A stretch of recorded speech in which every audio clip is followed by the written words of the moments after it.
Hello guys, তোমরা সবাই কেমন আছো? আমরা তো খুব ভালো আছি।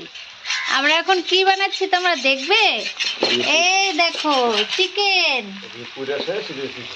कौन कौन चिकन, है हमारा तो कौन कौन चिकन खाएगा जल्दी से आ जाए।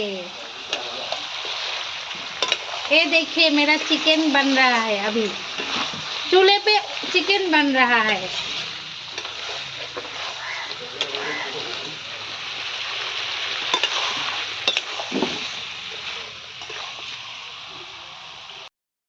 ये देखिए मेरा चिकन अभी बन रहा है चूल्हे पे।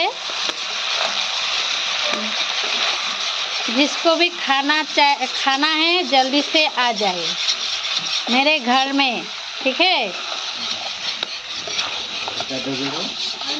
घर का एड्रेस है सिलीगुड़ी है, घर का एड्रेस है सिलीगुड़ी। ओए निरामिष उड़ा,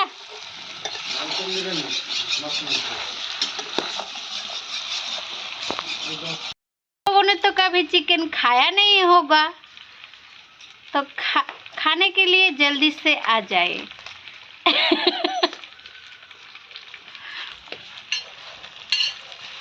ये देखिए मेरा चिकन है, ये मेरा चूल्हा है, और ये मैं हूँ, और वो मेरा पति है।